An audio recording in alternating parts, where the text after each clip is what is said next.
Captain Midnight. This video is brought to you by Nebula Classes.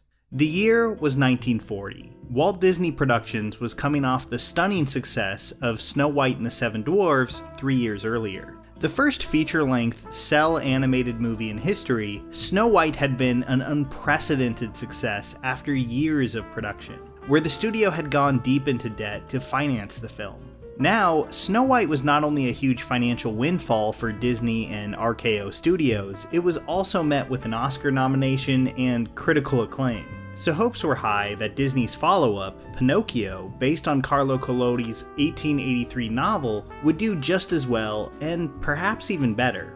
At first, it really didn't. Far more expensive than Snow White, Pinocchio's box office returns didn't really impress, even as the positive reviews poured in. Over the years though, after multiple theatrical re-releases and eventually home video releases came out, the movie came to be seen as one of the studio's finest. By the 1970s, critics like Leonard Maltin were saying, with Pinocchio, Disney reached not only the height of his powers, but the apex of what many critics consider to be the realm of the animated cartoon. And its signature song, When You Wish Upon a Star, has become perhaps even more famous than the film itself. And going back to that movie, it's easy to see why it's beloved. The old cel animation is lavish and detailed, the songs are memorable and poignant, and maybe most importantly, there's an undercurrent of heartbreak and darkness in the film that, at least for me as a kid, created striking and kind of frightening imagery that really stuck with me all these years after watching it. And through the decades, it seemed like there was a real reverence for the film within Disney itself. It was even spared a straight-to-video sequel, with the one in development being cancelled in 2006. So much about Pinocchio, from the songs to Jiminy Cricket himself, have become intertwined with the legacy and iconography of Disney as a studio, to the point that it almost felt like it was above any sort of slapdash attempt to milk the classic farther. Well, I guess almost is the operative word there, because now, 82 years after the animated film's release, comes Robert Zemeckis' Pinocchio, the latest in Disney's seemingly never-ending line of CGI-driven remakes of their animated classics. Longtime viewers will know that I've never been very fond of these, and sadly, bringing in the director of Back to the Future and Who Framed Roger Rabbit really failed to improve things this time around. 2022's Pinocchio, which went straight to Disney Plus last week, might just be the most uninspired modern Disney remake yet.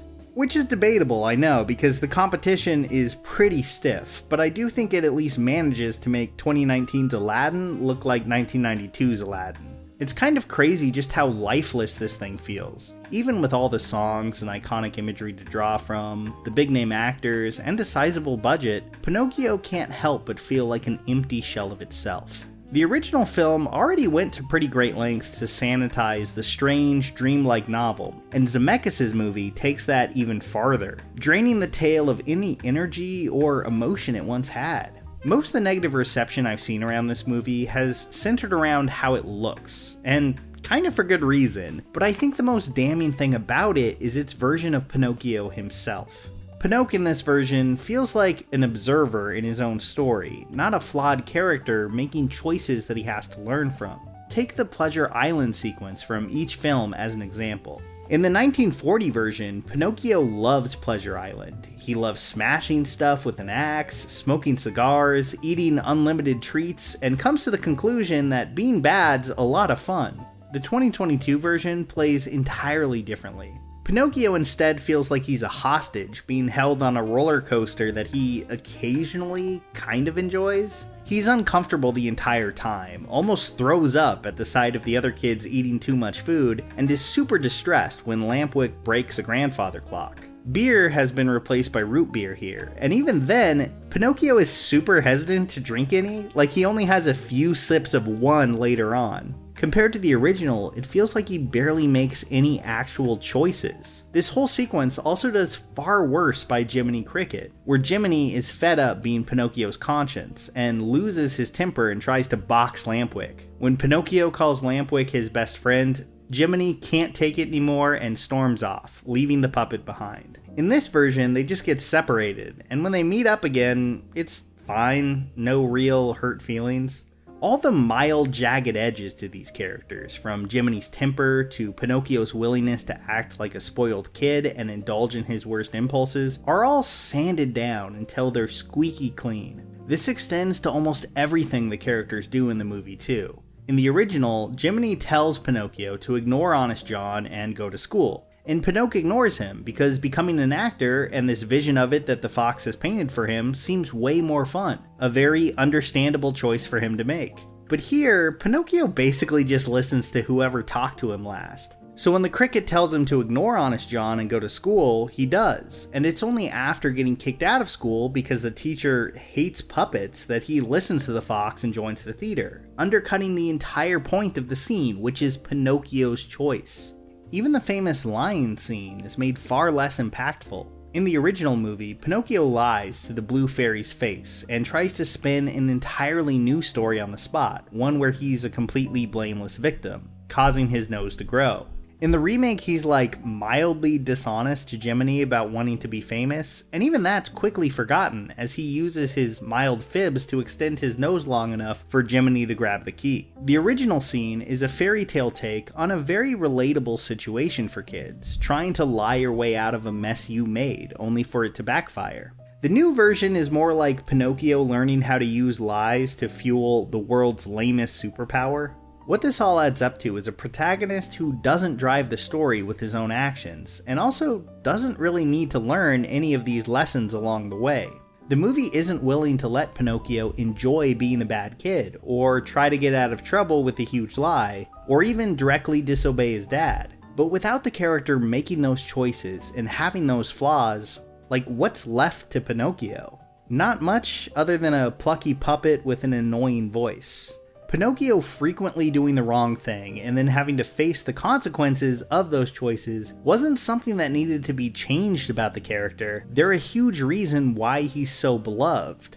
Now, he seems to have basically no agency. Random things just kind of happen to him. Sure, he decides to go to Pleasure Island, but not because it sounds exciting or fun, but because he's scared of the creepy kids and the carriage driver.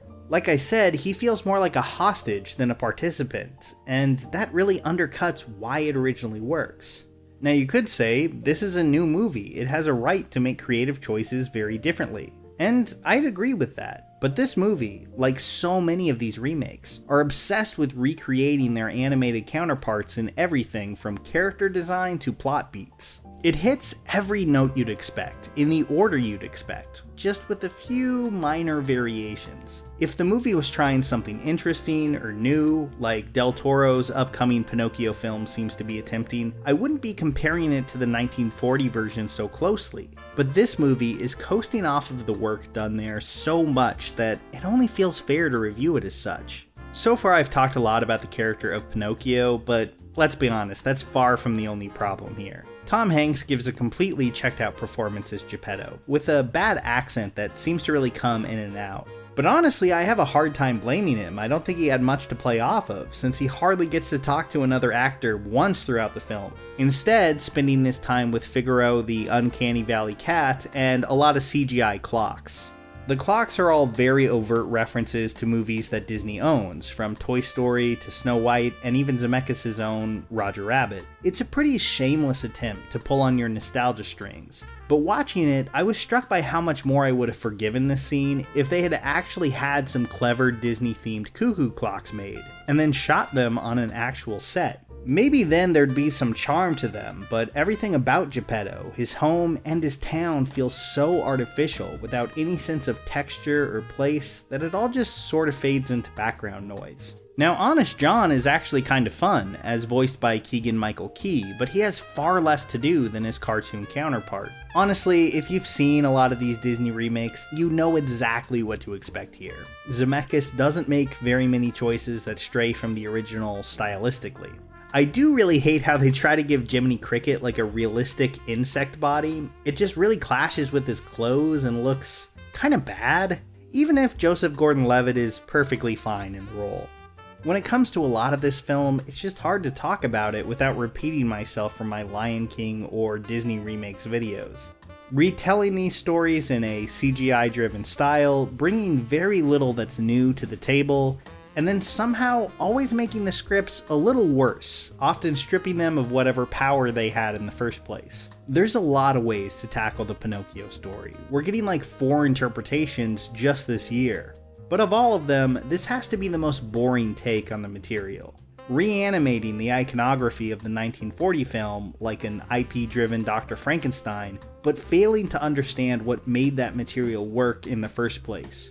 Even when the movie seems to be setting up a big change from the original, like Pinocchio deciding that he is real whether he's wooden or not, it seems to chicken out at the last minute. I try to find good elements in movies, even the ones that I dislike, but honestly, there's just so little to recommend here. Like most of the Disney remakes before it, it doesn't just visually make the movie worse, it waters down its themes and ideas as well, leaving us with another pale imitation. If you're watching my channel, there's a good chance you love movies, and maybe you even have an interest in making your own. Thankfully, Patrick H. Willems is hot off of making his own film and has a class out about making your first feature, where he fills you in on all the lessons he learned while in the production of his movie. And it's all part of Nebula Classes, a brand new part of my streaming service, Nebula. Patrick's class is really great, and it's one of just many classes that we have to offer on everything from Business 101 to producing an amazing pop song. Whether it's creators sharing their knowledge in full classes or guest lecturers bringing great short-form conversations to Nebula Talks, there's always more to explore, and it's adding new classes constantly.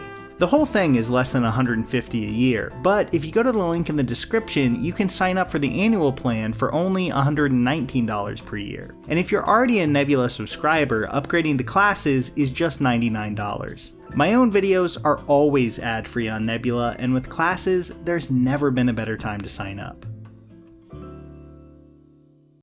Here's a special tip for the fellas and girls who have not already joined Captain Midnight's new 1940 Flight Patrol. You'd better hurry up and join at once because there's a big adventure ahead. The thing to do now is to get started because we're going to have not only barrels of fun, but loads of free gifts and prizes too.